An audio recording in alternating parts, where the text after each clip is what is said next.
Hello,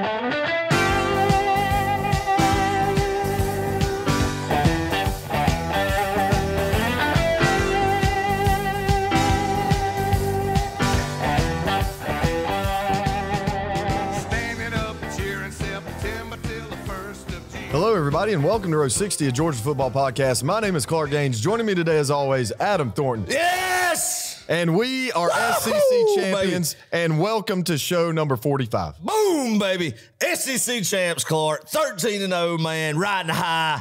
Beautiful. Beautiful, Clark. It doesn't get any better than that. What a night. What a night, Mercedes-Benz Stadium, man. And we did it. We did it. And on to bigger fish to fry now, baby. Yeah. On to bigger things now. Mission accomplished. 13-0 for the first time, Clark. For the first time in program history being 13-0. Ooh, Adam, that is a good stat. Oh, absolutely. I didn't even think about that. The first time leaving Atlanta that first Saturday in December, being unblemished, not one bad mark on your resume, Clark. Yeah. Not one, man. Not one. Perfection so far. Perfection. And now it's time to rest, relax, and then get better, and then set up for a monstrous matchup in Atlanta New Year's Eve, man, and I can't wait. It's just like, I mean, it's like the college football gods, man, just put together just a phenomenal matchup in Atlanta that you can't, I don't know if you could script it any better. Yeah.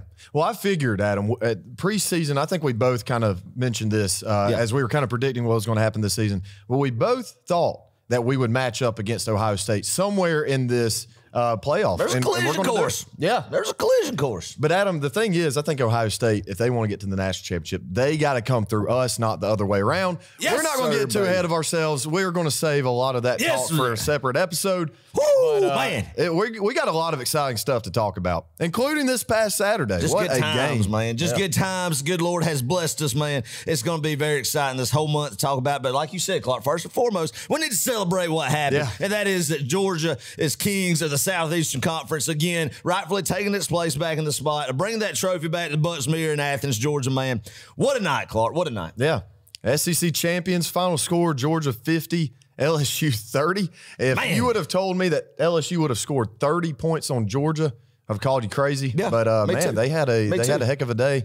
We're going to talk about that game in a little bit, but not before we talk about the atmosphere of the SEC championship game. One of my favorite games to attend, Adam. I think this was I went to 11, 12, 17, 18, 21, 22, right. 6. Yeah, there you go. And this would have been what? My ninth. Ninth. My ninth. Yes. My ninth one I've been to, man. So it is fun. You can't beat the feeling of it being, it's usually too, I don't know how it just sets up this way, but an overcast, cool Saturday in Atlanta, man. And just the fanfare in the Georgia World Congress Center before the game, and just the festivities of the game and going in there and just the feeling that it is, man. And it's just a unique championship atmosphere in college football, and something that's been a special part of college football, Southeastern Conference football now for going on, 31 years, man. And it's something that's very exciting to do. And I hope it's something that the new format doesn't change and take away from that, what it means to win that football game, man, the atmosphere. I couldn't agree more with you, Clark. It is definitely one of my favorite games to attend.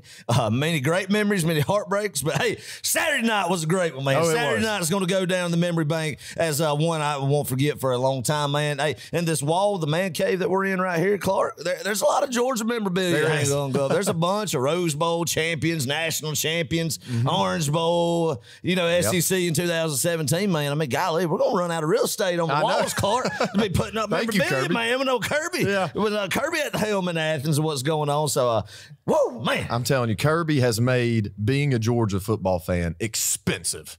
I mean, you think about it. The memorabilia we got to buy. Yeah. The ticket price. Yeah, that we have to buy, people. We have to. You got to. Yeah. The Peach State Pride stuff. That's right. Everything is just. That's right. And then you add in inflation with that. Yeah. It's not fun. It's crazy. I mean, you gotta go, and that's a good thing. Yeah. I mean, you gotta get your memorabilia. You gotta get some apparel. So everybody needs to go to Peach State Pride and our Row 60 store and get some good Christmas presents for everybody. That's right. Coming up in this Christmas season, man. But you're exactly right, Clarkin. But you wouldn't have it any other way. Wouldn't have it any other way where this program is, the excitement, man. I love it too. It's so refreshing this year, Clark. So refreshing this year, man. Think about what our episode was this time last year, man. We were fired up about the Orange Bowl, right? I mean, we're fired up for the opportunity, man. We were excited about it. We were grateful to be in the playoffs again, correct? But we would be lying to ourselves. We said there wasn't just a little bit of doubt, a little bit of uneasy feeling when we were doing this show this time last year when we had the oranges up here. We had our rotisserie chicken pretending to eat our crow, man. And just the feeling for that kind of 3-week period was just unknown. A lot of people were thinking, what would happen against Michigan. And then if they did get to Alabama again, what would happen? And obviously we saw what happened. But this year's such a different feeling because you're celebrating perfection right now and a SEC championship right now, man. And you got 3 weeks just to sit back and to enjoy that and to get excited about what's to come, man, and enjoy it with family and friends. And that's what the beauty of this one is right here, Clark. The beauty of this episode right here, where we're at in this first week of December, Clark, and just the excitement around it is it's unmatched. It's unmatched, and I'm glad we're here. It's a new feeling. It's something now that you can say, hey, that historic team from last year didn't do. They didn't do it, man. They didn't do it. I mean, they were on uncharted waters again in Georgia football history. And dang, it's a dang good feeling. It's a dang good feeling, Clark. Dang good feeling, baby. It was also a good feeling getting to meet Adam. A couple of friends of the show. We met a good many people yesterday. Shook their hands and got to meet some new people. Anyway, Jim and Anne Marie Beardsworth from Rhode Island. They traveled from Rhode Island to come watch the Dogs play. It was their second SEC championship they have attended, the first being 2017, and we all know that we beat Auburn, a final score 28-7. Yes. So, hey, maybe Jim and Anne-Marie are the good luck charms, man. Got to get them down here. I said we got to get them to Athens. Great folks. Great meeting them. So much fun to get to know them and have a good conversation with those guys. And love it that red and black's everywhere, baby. It doesn't matter if it's in the top northeast corner of the United States. The University of Georgia is represented, man. That's right. And I love that. And it's nice to meet people like that. Just out there spread the good word, man. Yeah. Spread the good word of the Dogs. And I hope they had a good time. I'm sure they had a great time. And we got to get Jim and Anne-Marie over to Athens. Come on down this fall, So I'm telling you, Adam, one day when we have enough money, what we're going to do is we're going to buy every seat on row 60 and row 58 and 9 and 57, 56. We're just going to have a big group of people come watch a game. Everyone, together. That would be so much fun. We're going to do it one day. All right, one day, man. But so it was nice meeting them and very great people, very great people, and just some good DGDs, Clark. Just good DGDs, man. Absolutely. Adam, we also ran the 40-yard dash yesterday at the SEC Fan Fair. We did. Are you still feeling it? It's tradition, Clark. It's tradition. And I'll be honest with you. Every year we've done that just because it's a traditional thing to go be a child at the Fan Fair and run the 40. And, we have to run it. And, this particular year, man, I made it through without any injuries. Good. I feel it. That might be my swan song. That might be my swan song on the 40. I mean, every year is getting tougher and tougher to get loose, Clark. To get the muscles a little bit loose and, not all tensed up, and really try to hunker down and run a good and respectable 40, man. And I'm getting slower and slower every time I do it. And I feel it more and more. So that might be the last go of that deal. Let me ask you this, Adam. Yeah. This shows my ignorance. What is a swan song? That's the last one, baby. The last one? That's the last one. I've never heard that. Not right. It's that a little confirmation of swan songs. This is farewell. Interesting. Yes, I learned so many new phrases on this podcast thanks to Adam. I just, but yeah, that's it. That's my last dance, baby. I got you. That's it in the 40. Yeah. So you're not doing it next year? We'll see when the time comes. Okay. Right now, after the risk of some permanent injury that could have took place with trying to do that. Hey, you never know, man. But right now, that's what I'm saying. I'm calling it. But my buddy Josh James on Instagram, he said, "What was y'all's time?" And I said, "Well, we ran so quickly." No. We ran so quickly that it didn't register. We were lightning quick. I mean, it couldn't pick us up, baby. No, it was a fun time. I had to stretch out my quads and my hammies this morning. That's terrible. But Clark, that is just a fun atmosphere. It really is. It would be a great time to take kids to and just the family too on the Friday before it, and just to enjoy. I mean, that's a place that you would really could spend a lot of time and do a lot of fun festivities, man. And go in there, got some good food vendors set up. I love when they do the pep rallies for the bands, man. When you hear that Red Coat band hammering home some Glory Glory and some Krypton and the Bulldog March medley and the Bulldog Bite, and the Bulldog Bite, baby. That's exactly right. but they hammered that, and it echoes across that across the walls and the roof of the Georgia World Congress Center. Man, it just sends something in you that you just want to yell. You just want to yell, and you want to run through a wall, and you want to get fired up. Absolutely. Happens every year. So highly encouraged every time that there is a fanfare like that and before the SEC championship, and you're fortunate enough to go attend it, man. Attend it, man, and enjoy that, the festivities of it all, and another good year of that, Clark. And we'll see what the Peach Bowl has in store if they're going to do anything similar. I'm sure they will. I think they have in the past. I guess so. I think so. Possibly. We'll see. Hey, weekly concession stands report. Give it to us, Adam. Hit it, baby. All right, Clark. So I've always been a big advocate of Mercedes-Benz Stadium's concessions, correct? Right. So I have, I like the prices. I like kind of the format, kind of the template of what they got going on over there. You know, some lower prices and whatnot, man. So what I did was I didn't have any lunch, so I came into the stadium and about approximately, I don't know when it was, about 3:48. Okay. I got some chicken wings and some So not 3:49, 3:48. I got some, no, 2:48. Excuse me. Okay. Because the game started at 4. I butchered that. So no, I got some at 2:48. I got some nachos about roughly an hour before kick. Some wings. Excuse me.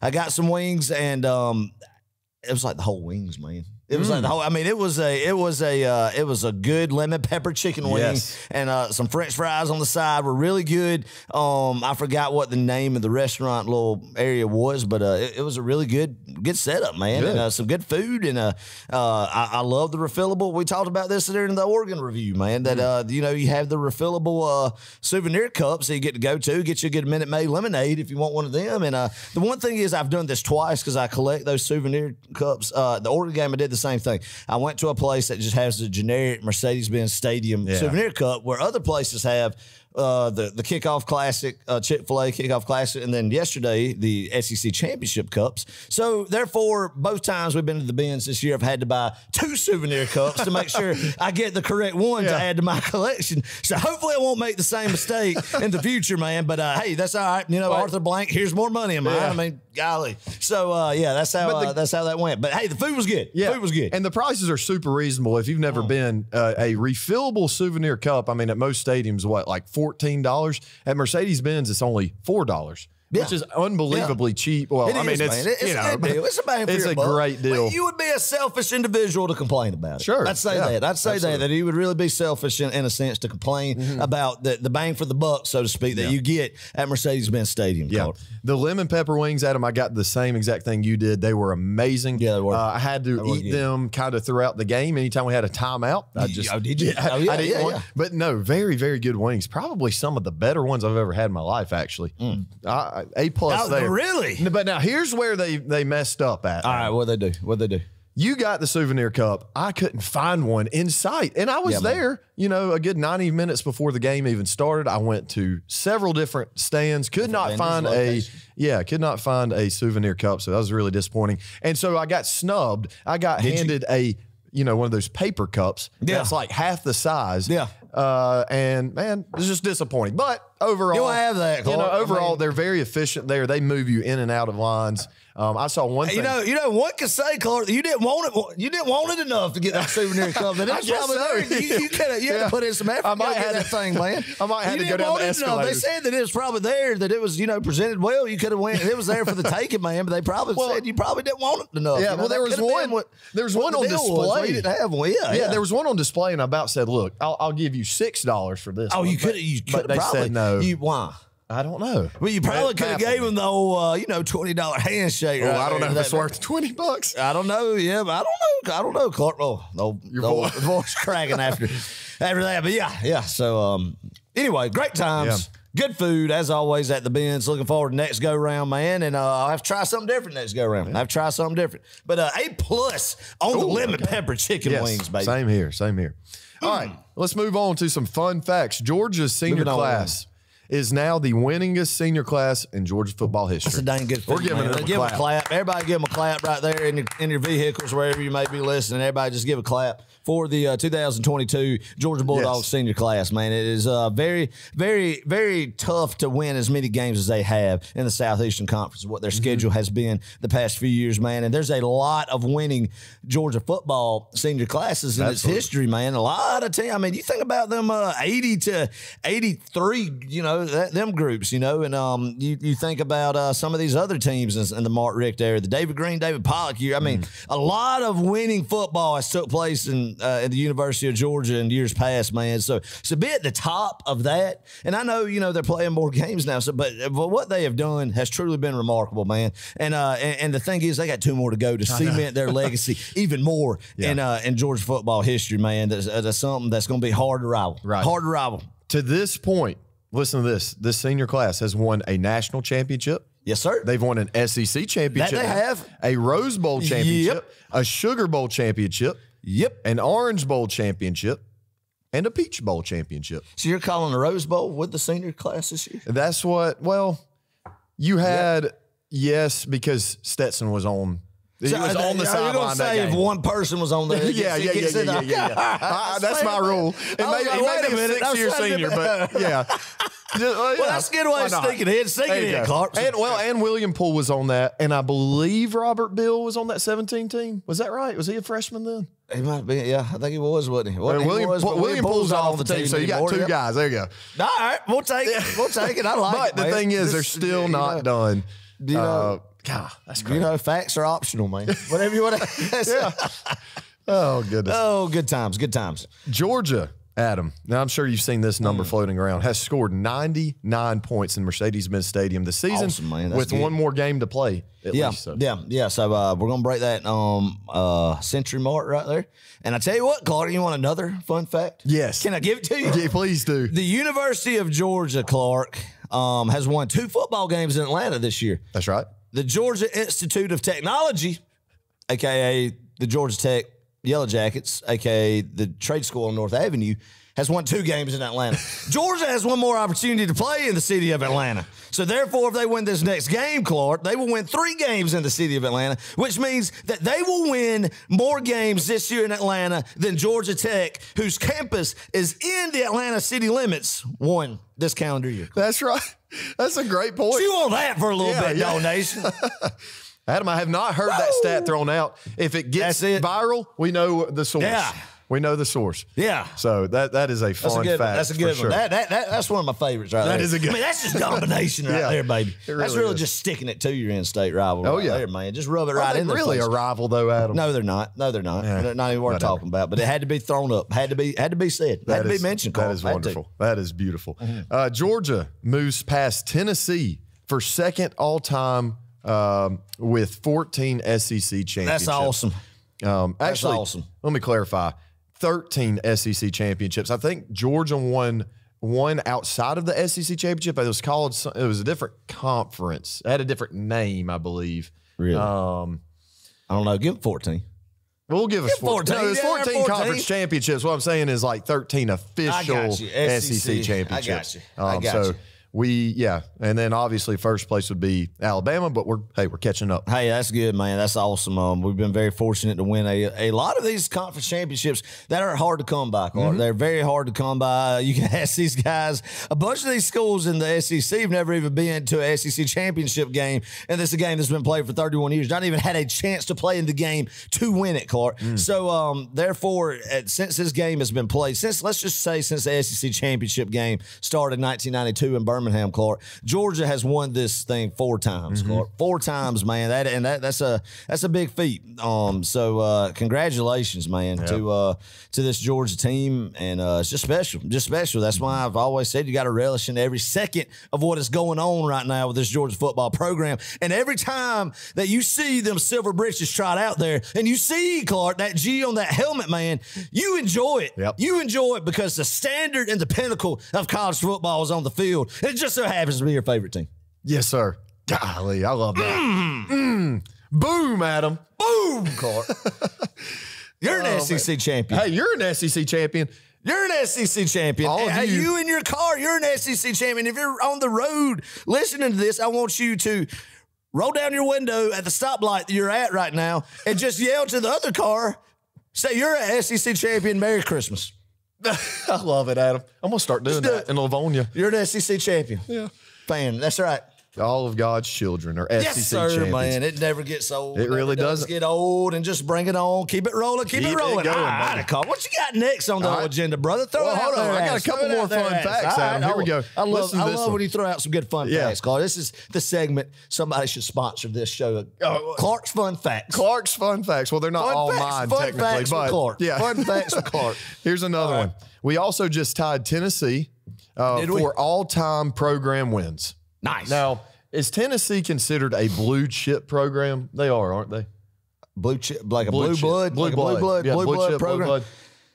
Not right now. They used to be. They used to be, but yeah. I mean, I don't know. That's a heck of a conversation, man. Because you big blue bloods, all these wins that you see, like the Michigans, the Oklahomas, the Ohio States, everybody, the Texas that are on up there were a lot of pre-World War II wins that really separated the gap, man. So I don't know. I mean, I think if you're in the top 10 of all-time wins, man, you should be considered a blue blood in college football. That's my I think if you were a single digit by your name when you're talking about all-time wins, then you should be considered a blue blood, man. And I'll be honest, I mean, and a lot of these blue bloods that are ahead of Georgia right now in the rankings, man, have been very pedestrian at college football for a long time the past few years. Yep. Past few years, I feel like. It's true.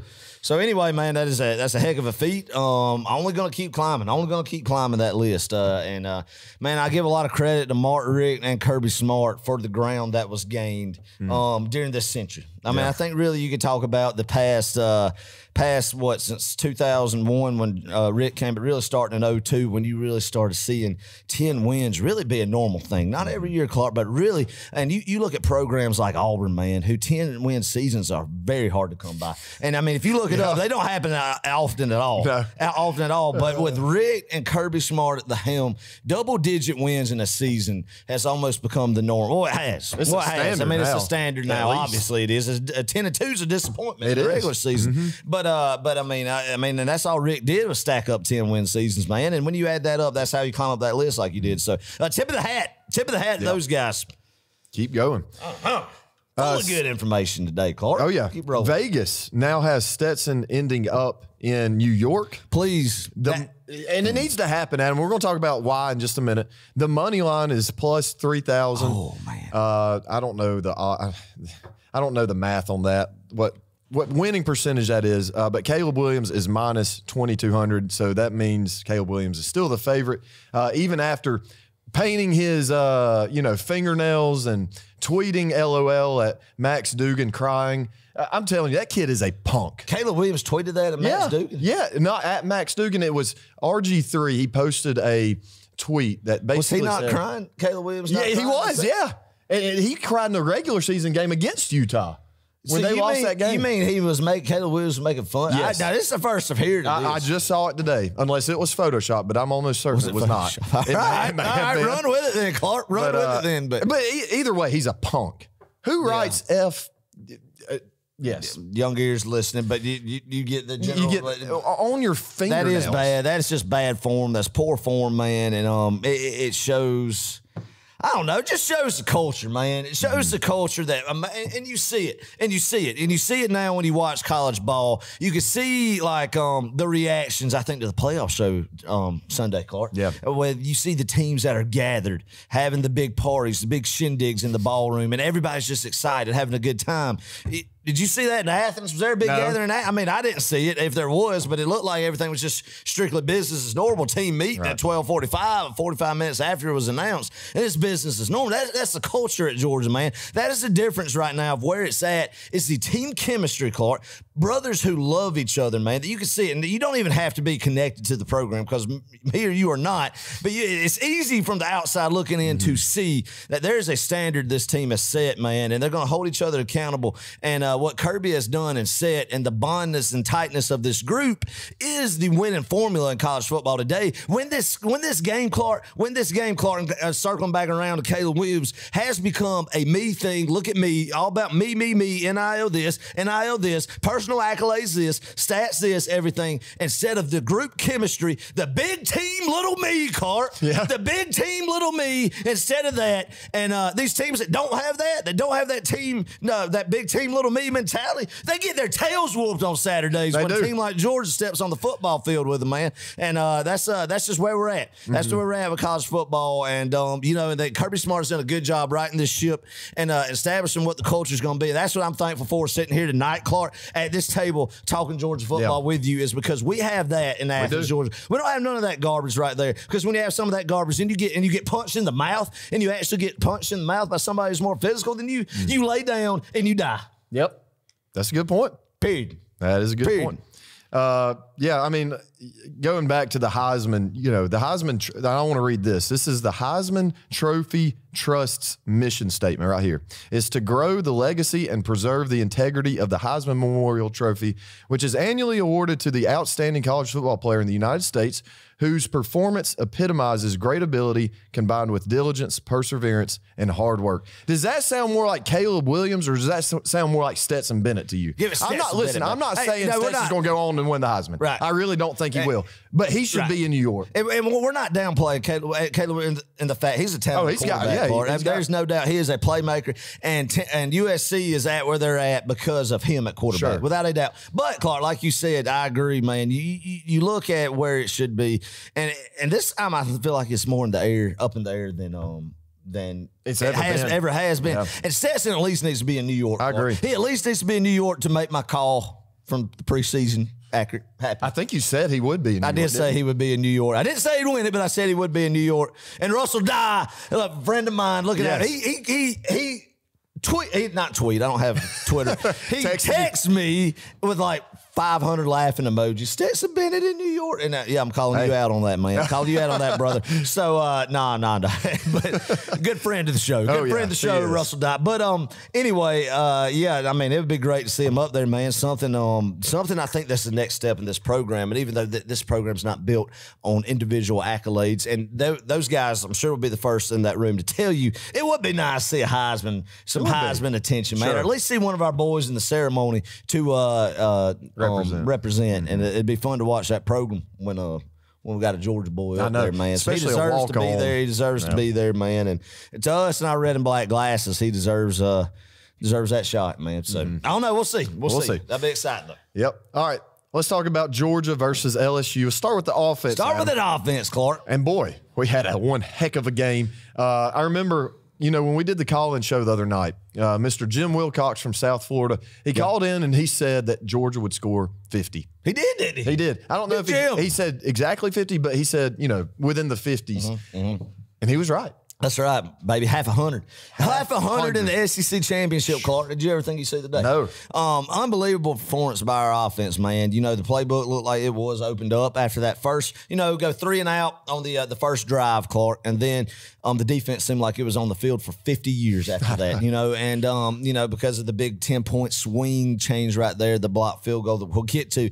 But I thought the biggest drive, Clark, was right after LSU tied it up at 7, Clark. You know what Georgia did? They just marched down the field right back after that and just put it down their throat, man. And what that offense did, I feel like when Georgia goes 5 wide and spreads it out, there's nobody in the nation that'll touch you. Right. The tandem tight end group that we have, is really historical. And it's something. And it's not. People are going to. They are going to look back at this tight end room and say, these guys, this may be the best tight end group ever. Oh, man. Potentially. I mean, how fun it's been to look at Brock Bowers' just ability to just do everything. Catch the ball in space, breakaway speed, how much yards he gets after contact, Clark, how good his hands are for a tight end. And then watch Darnell Washington get out on the edge and the perimeter and throw just haymaker blocks, get a touchdown last night. And really is a good guy to get the ball to in his own right, and I mean, it's just such a talented group and so many weapons on the offense side of the football, man. And the thing is too, Clark, that you see it progressing throughout the game.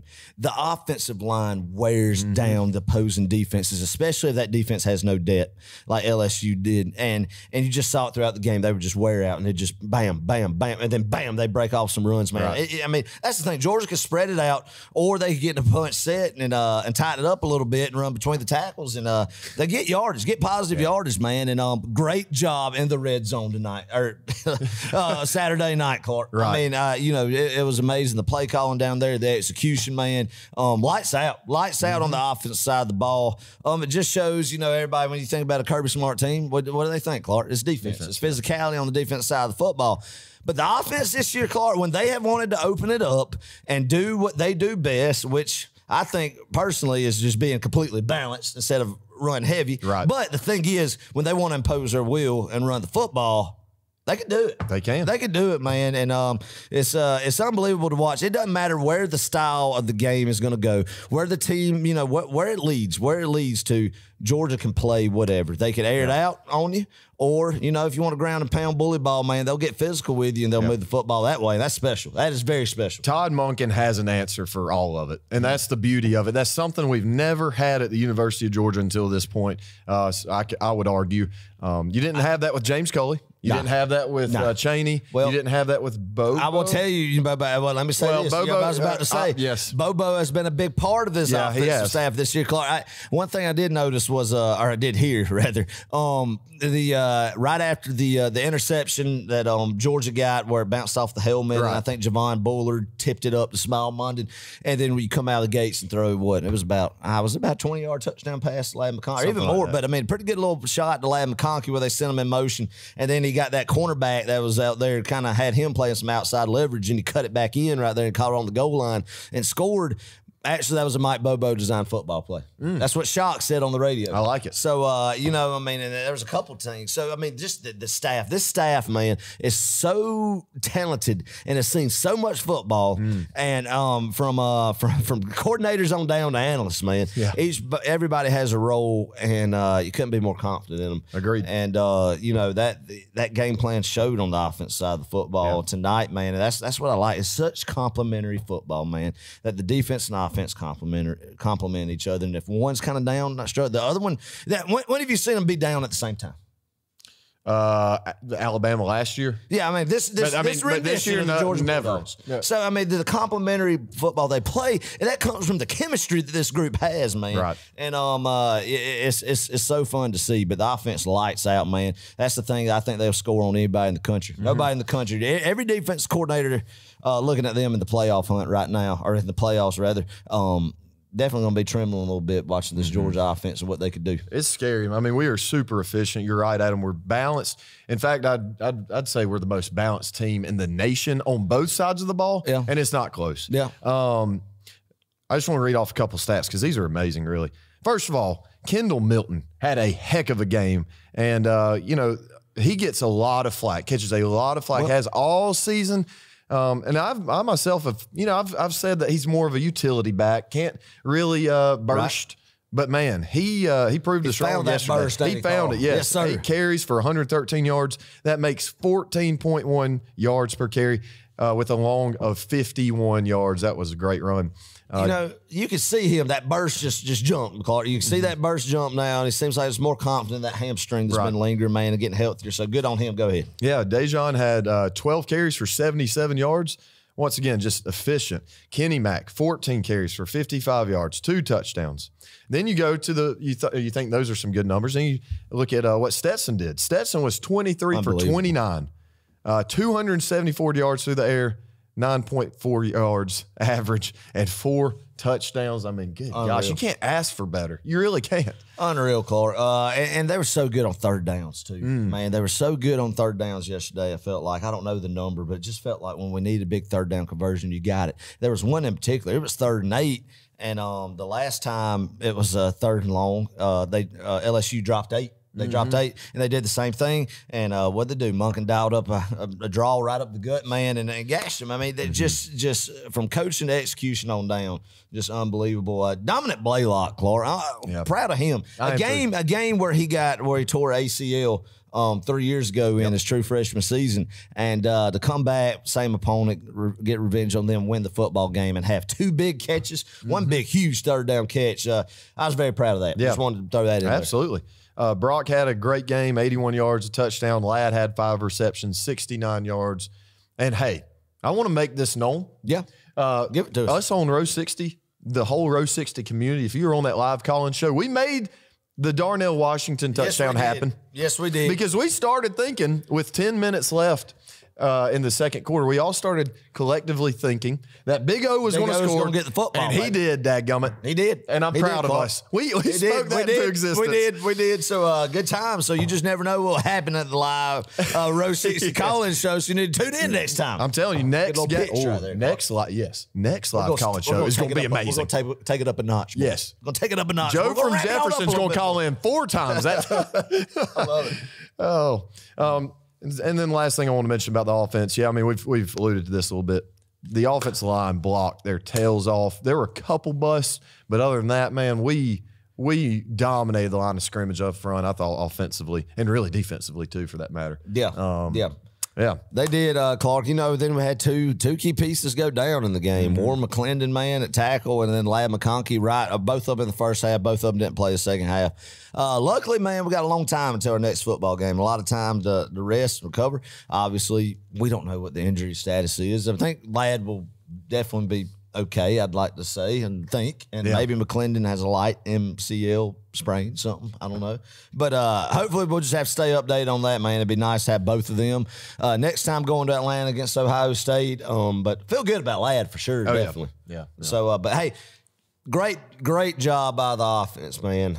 You know, they could have kept scoring too, Clark. Love getting that 2-point conversion, get 50, man. Big AD Mitchell coming back, Clark. Got a lot of snaps and threw a 2-point conversion pass there to Big O. Yeah. And it was nice to have it. I don't know why they went for 2. I think it's because the book said it was better to have 27 points. That way, if they scored 3 touchdowns and converted all their 2-point conversions, and then they had to kick a field goal to make it that. So I think the analytics and a lot of things that these coaches have for about every dang situation you could think of, the book said go for 2. And heck, my thing is, Clark, LSU, the drive right before that, they went for 2 and just kind of opened the door. So, hey, you're going for 2, we're going for 2. Right. And it's their job to stop them. So who cares, man? Exactly. It's their job. That they gave you, hey, and that's Georgia said also, you look at it like this, Georgia gave them an opportunity to stop it and not let them score 1 more point.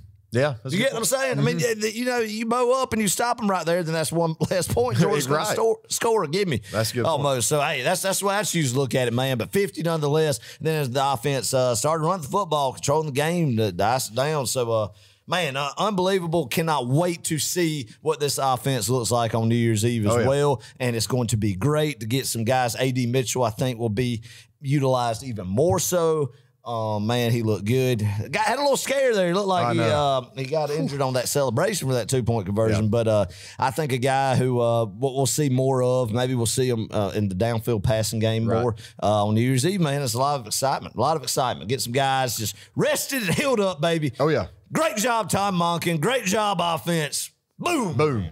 One quick comment about A.D. Mitchell. You know, when he was out there, Adam, I watched him most every play he was out there, he got double-teamed. Almost every single play. And when that happens, you usually have another guy wide open. Right. So. Well, there's another playmaker to utilize, man. And that's what makes Georgia so good and dangerous. And when you have a quarterback who recognizes it and can read coverages and check you into the right stuff, man, and then execute it's to perfection, like not to perfection, but execute it well, like we're able to do, man, it's a big tool. Having that veteran leadership and that at quarterback, people don't realize how big that is to make things hum and to make things just click. And, I tell you, speaking of Stetson, made some incredibly good throws yesterday. There was one was it to Brock? Is that what you're talking about? I thought was it to Ladd? There was one to Ladd in the first half where he was falling down on his knees. Oh, yeah. Side-armed it. But there was one to Brock that was just like he threaded the needle. My goodness. I agree over the field. I remember that one. And then last thing I want to say about the 2-point conversion. A lot of people are getting a little flustered about that. I've got an LSU friend. She was livid about that, putting it nicely. Anyway, I really think maybe, yes, go by the book for sure. I think that was maybe the main reason. Yeah. But another thing, it could have been Kirby wanted to maintain a pretty hefty lead just in case Michigan, blew out Purdue and somehow jumped Georgia. I don't know. That's just my theory. A lot of good reasons about it. But my thing is, who cares what LSU fans think? Say they can put it on the bulletin board material. We'll keep that up back time. Whatever. No, I'm not worried about that. If they want to do something about it, then come on. Georgia will be right there next year in Atlanta waiting on them. or whoever. Come get some, man. That's right. That's right, Adam. I'm not scared of Brian Kelly's LSU teams. I mean, they're respectable. They're good. I mean, he's done a good job with them year one, man. But no, if it's going to take to get fired up against Georgia, having them put a 2-point conversion on you, and you're going to use that as momentum, I mean, best of luck to you, man. Best of luck to you. I'm not worried that one's going to come back and bite us per se.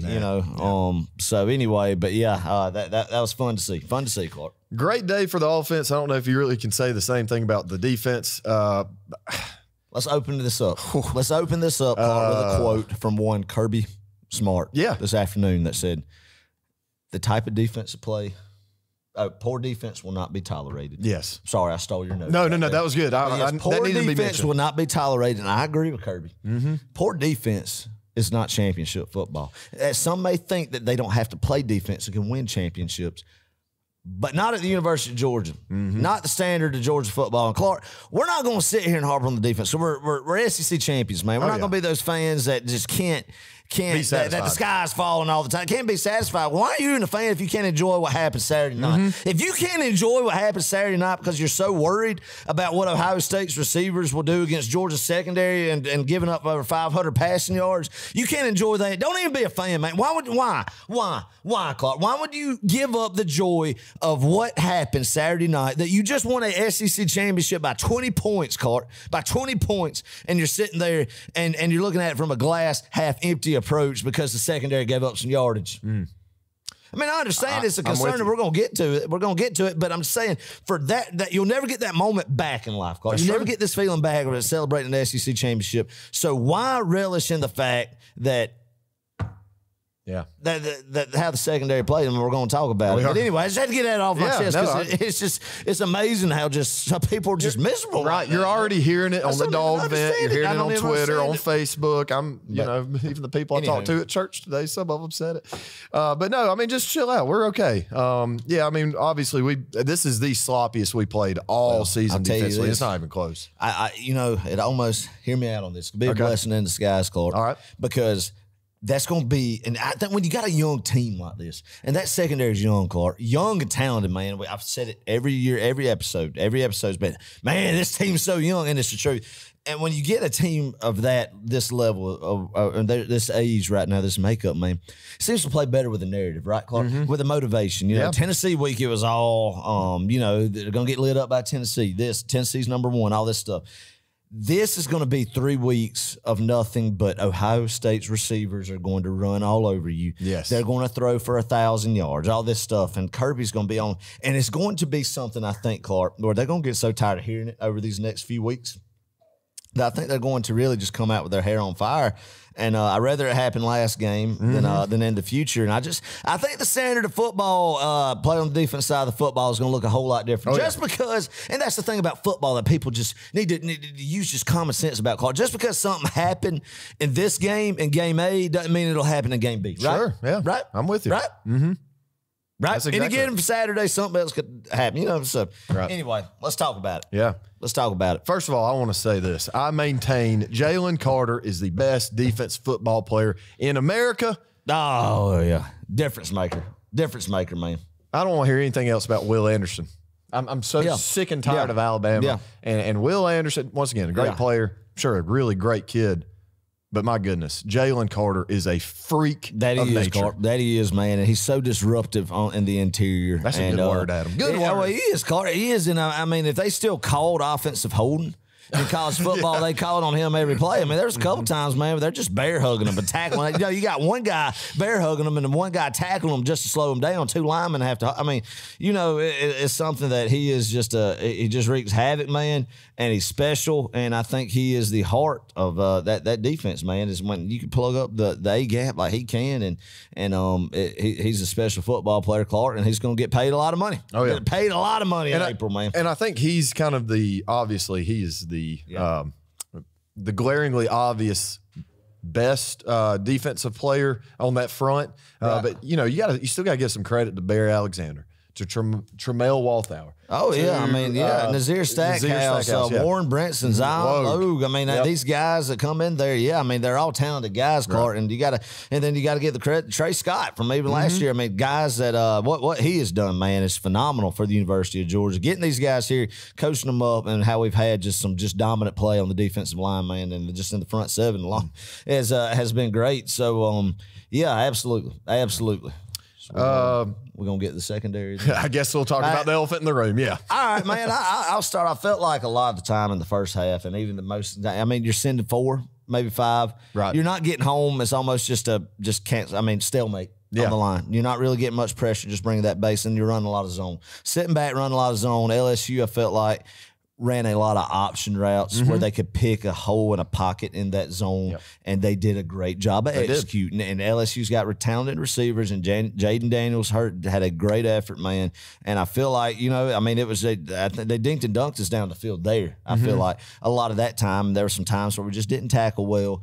And then Garrett Nussmeier had a heck of a game, and that was just a gunslinger. He just straight up just fired it down. And there's times where we just got outran and just outmanned on some plays, man. But I feel like the game plan was to really just sit back and play some zone and send 4, Clark. But I felt like when we started pressuring and getting home to Jaden Daniels, we caused some havoc, man. Right. And I feel like that's something you're going to see. I think people want to know, and people want to, the big warrior in the room. CJ Stroud, Clark, and this is going to be something in a future episode, but just give him a little treat. Give him a little bone. Give him a little bone right here. The preview was to come. CJ Stroud, Clark, what I tell you, he's only rushed for like 74 yards this whole year. 74 this whole year? So you would think, man, you're thinking, and I haven't seen complete Ohio State games played, man, and he's a great quarterback, great pocket passer, got a strong arm, but he's somebody who's not going to beat you with his feet. He's going to be somebody who's not going to beat you with his feet. Yeah. But he's somebody who you could tee off on, man. Same thing with how we did against Hendon Hooker. But this particular game plan, I think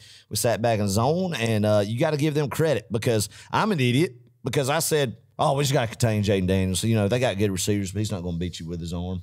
I definitely didn't think about the backup quarterback, but I'll be dang 500 yards later. I mean, and a lot, and Clark, let's talk about the big issue, and we're not going to single anybody out. It's Keely Ringo, but I want to put a perspective on it. Yeah, that number 5, DGD got a lot of flack for his performance Saturday night.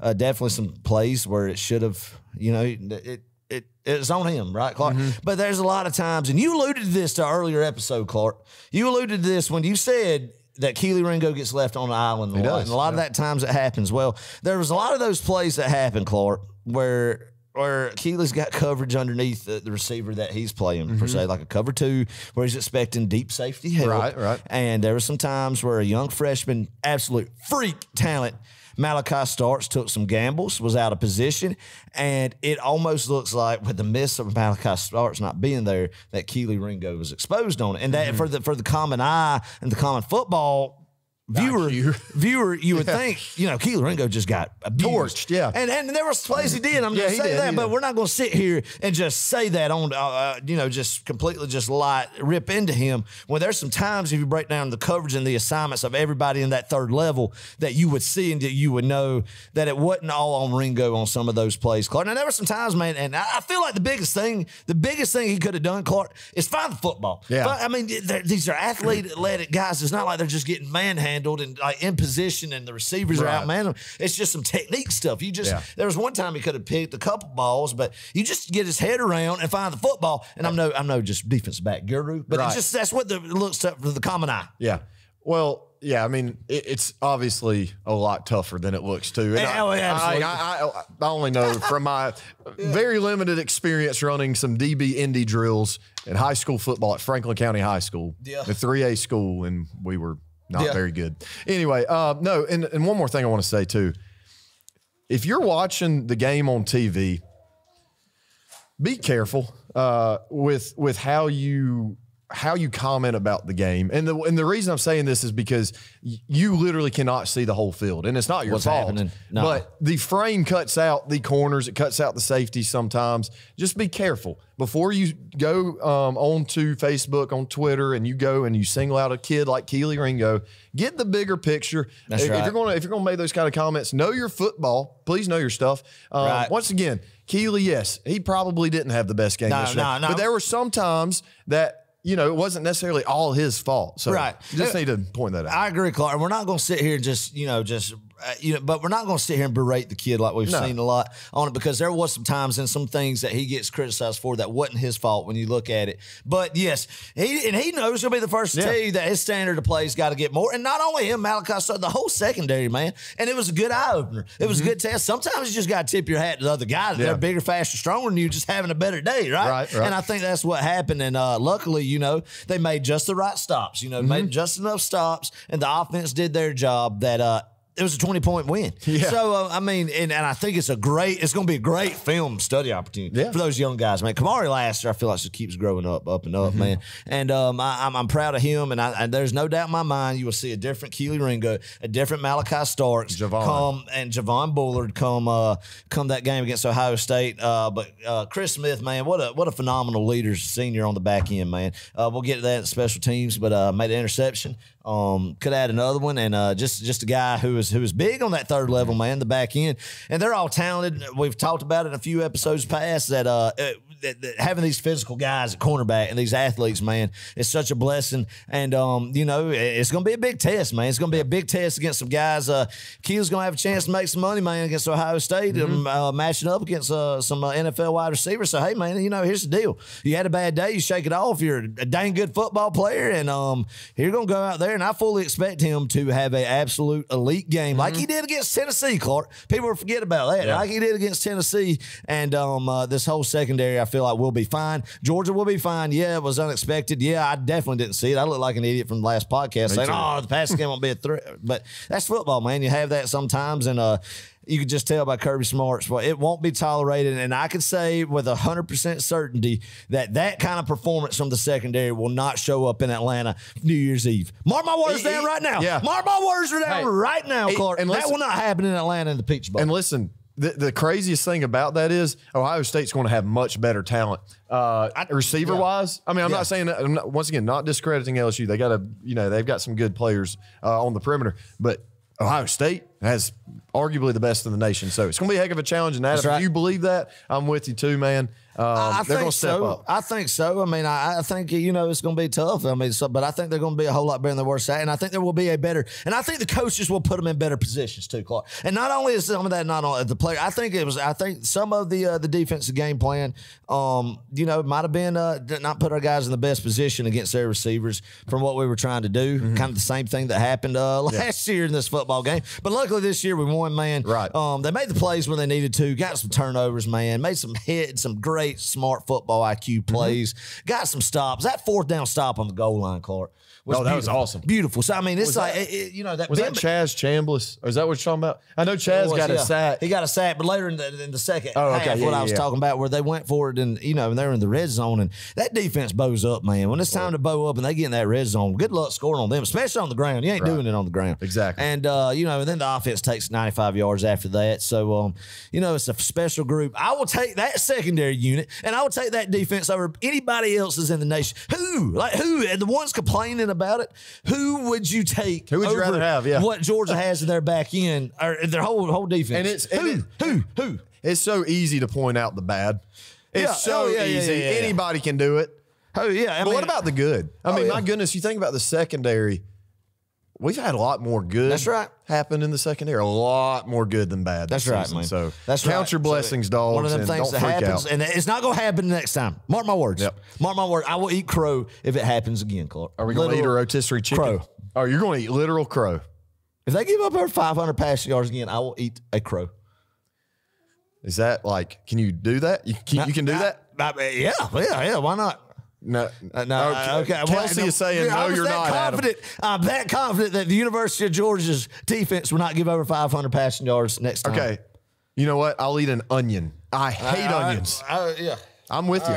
All right. My wife, Caitlin, her eyes are wide open because she knows I'm done talking about it with it. I mean, yeah, it wasn't good. It wasn't good. We're not going to sugarcoat it like it wasn't, but we won the game by 20 points. Yep. It is a very talented group, and they got, this is my favorite thing to say. It has been all year. They're young, and they got a lot more days of practice, about 3 more full weeks of practice to watch that film and to get the technique right. Work on that technique, that fundamental game, man, and then get to rejuvenate, get their legs under it. And one thing too, Clark, man, that defense was on the field a long time in the first quarter. When you think about the swing, that's the thing. When you score a big special teams play like that, you got to come trot back onto the field. It's tough. Mm-hmm. It's tough. And that first, I mean, I'm not making excuses or anything. Just looking at the overall aspect of it. But here, there's nobody I'd trade Georgia's defense for in the country. No, absolutely not. Love them boys, baby. They're going to show out. Hey, they got the opportunity, man. If you're going to be the best, you got to play the best. And on the big stage, I'll take my chances with them Georgia Bulldogs and that secondary, baby. Them boys are going to eat. Oh, yeah.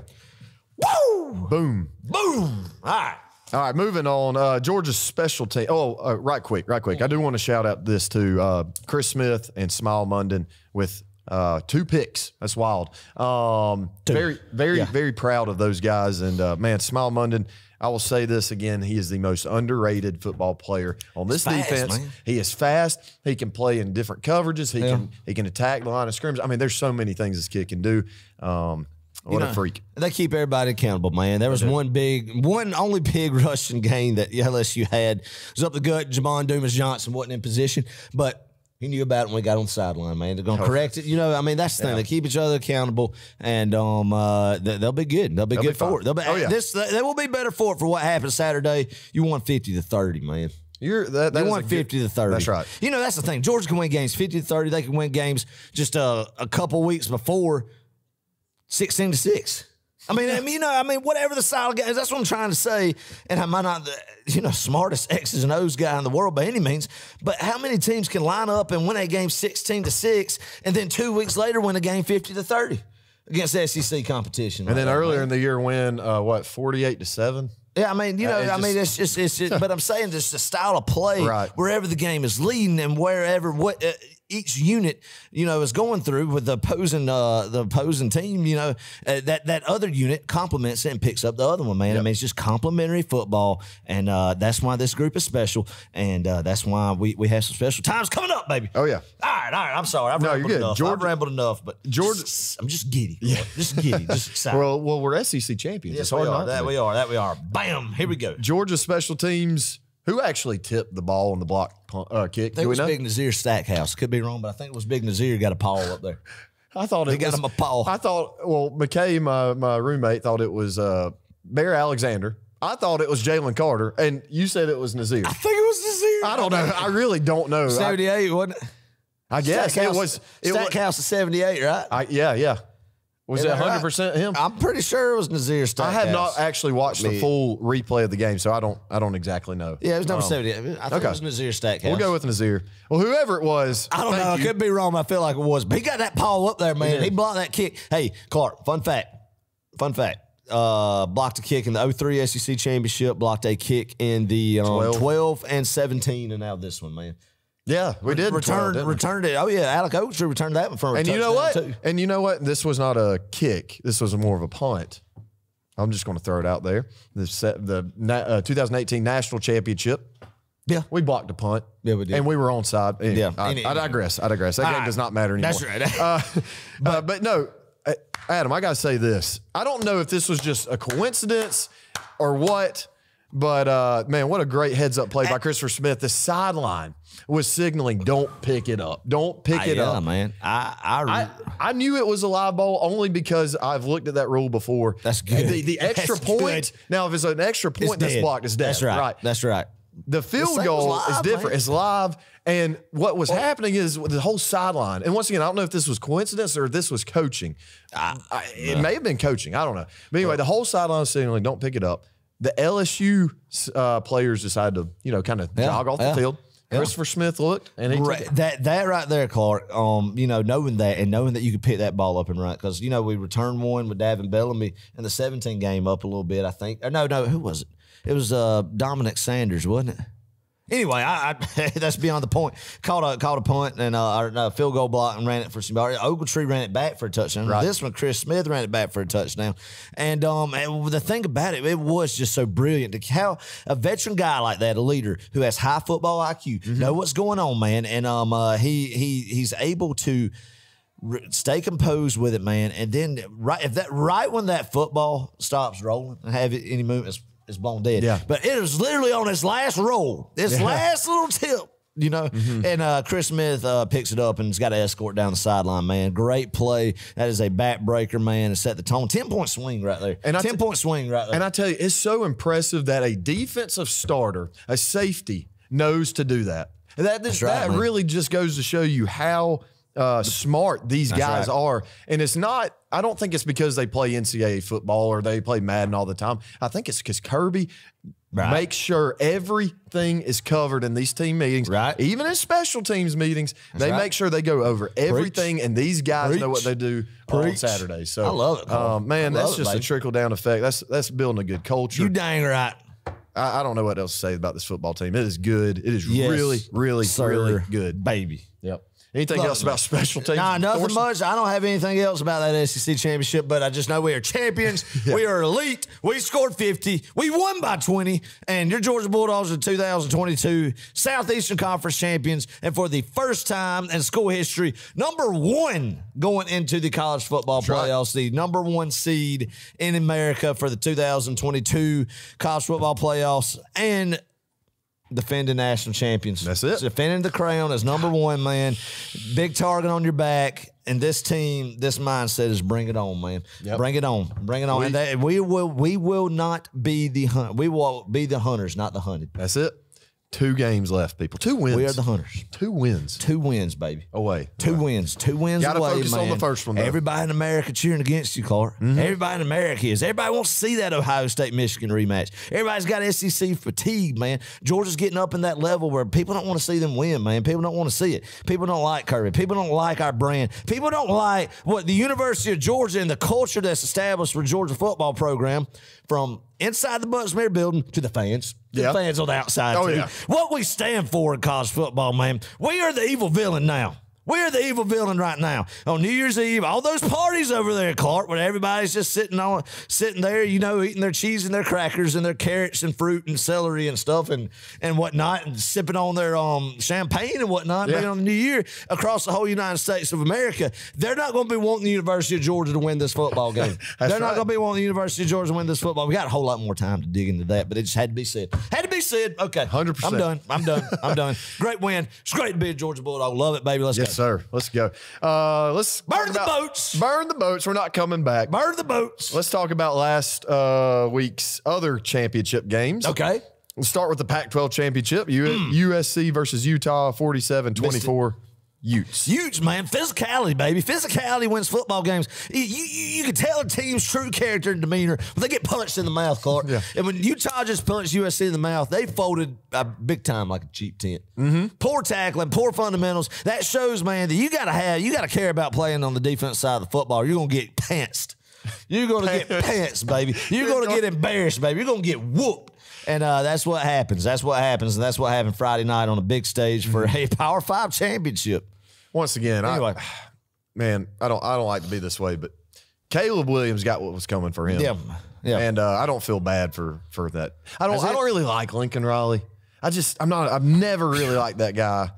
So yeah. But I did pick USC to win. I did too, man. I was wrong. I thought they would. I thought they'd avenge it. It was too close of a game earlier and on the road like that, losing. Yeah. But no. And the thing is, Adam, we would have boat race that USC team. That is the worst defensive performance I have ever seen from a Division I Power 5 school in my life. It was bad. The tackling. Let me specify. The tackling was. Yeah, it was bad. Pathetic. It was bad. God, I'm not saying I could do any better, but good gracious.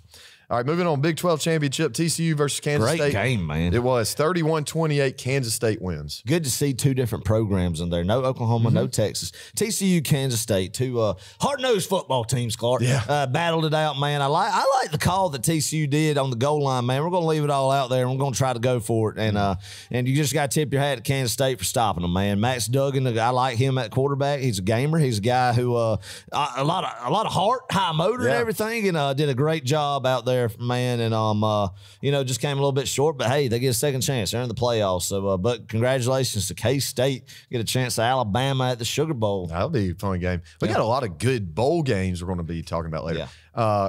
Adam, a purple team made it. Other than LSU, a purple team made it into the playoffs. I'm kind of excited about that. That is right. You were calling that and wanting that, weren't you? Yes. That's right. We've got 2 red teams, a blue and yellow, and a purple. There we go. Anyway. There we go. All right, ACC Championship. What a yawn fest. We don't care. Clemson versus North Carolina, 39-10. Just say the score and let's move on. Hey, Cade Klubnik, I think is his name, did start. Well, Dabo cost his team and school and fans a trip to the college football playoffs by being ignorant in the sense of not pulling your quarterback. And I know. But anywho, I digress. I don't care about them. But it would have been fun to see them boys in Atlanta and just that would have been great. Or anyway. Big Ten Championship, Purdue versus Michigan, 43-22. Michigan pulls away. No Boilermakers made it tough there for a little bit. They did. They had a good fight. They had a good fight. They were happy to be there. Jeff Brom fired up his boys, Clark, and they went in there and they fought. They fought. And as a Boilermaker fan, man, over there in West Lafayette, Indiana, you boys and girls got to be happy with that effort. I think you got to be. I think that is I think you can chalk that up as a moral win for the Purdue faithful. Do you think any of the boys and girls in Purdue land are listening to us? I don't know. It could be. But if they are, you need to be very thankful. And I mean, for your team's effort, man. I really did enjoy. You know, you'll have that. And I don't know, maybe get there again one day. So, yep. There it is. All right, playoff chatter. Let's just talk a little bit about our reactions to the playoff. Were there any surprises, that kind of thing? Let's first of all read, at this point, this is common knowledge. Georgia, number 1.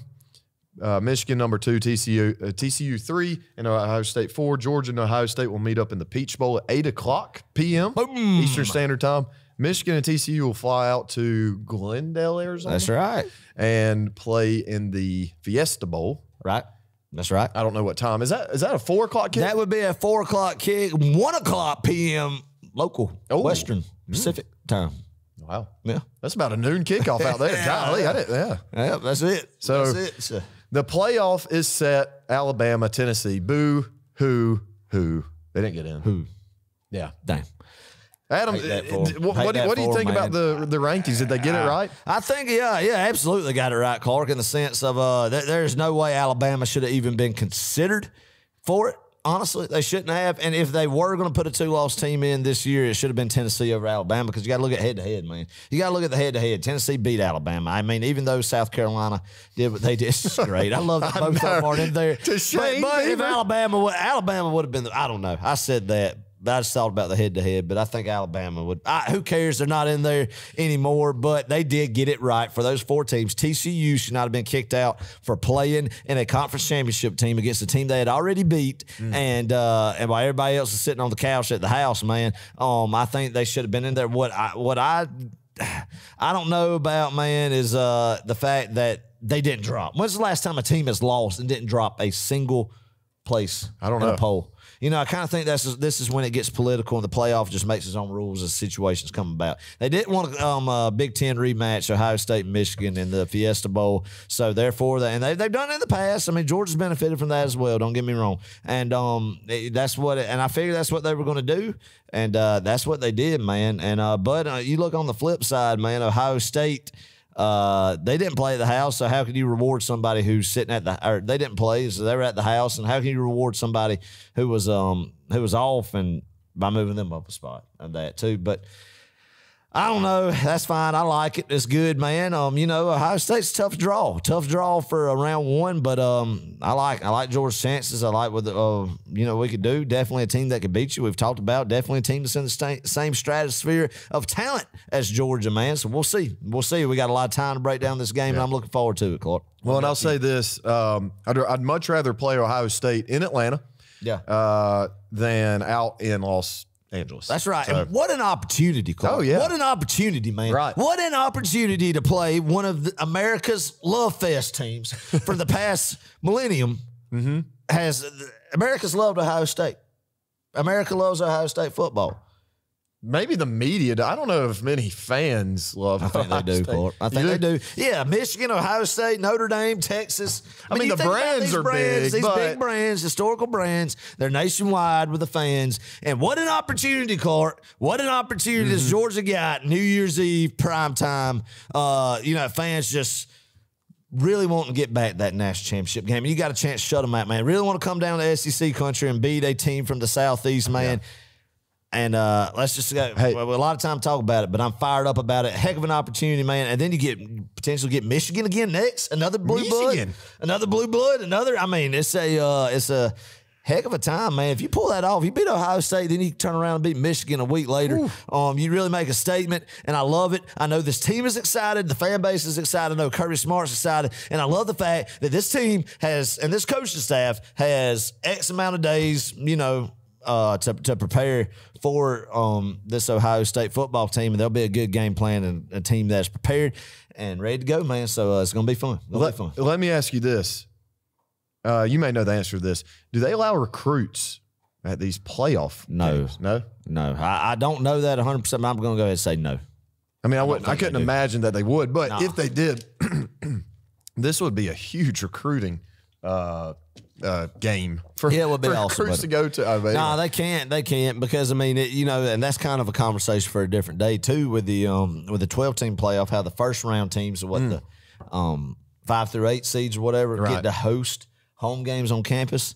They shouldn't be allowed then to host recruits, and then the teams who are actually ranked higher don't get the chance to play a home game. Clark, during that playoff 12-team expansion, man, they're going to be at neutral sites, bowl games and whatnot, so they can't host recruits. Yeah. So I don't know. That'll be interesting to see. That's way on down the road for that conversation, but yeah. Okay. It's going to be fun, man. It's going to be a great off-season. Not off-season. Why do I keep saying off-season? Postseason. Right. A lot to look forward to. So what's next for us, Adam, on Row 60? Here's what we're going to do. We got a couple more episodes we're going to crank out before the Peach Bowl.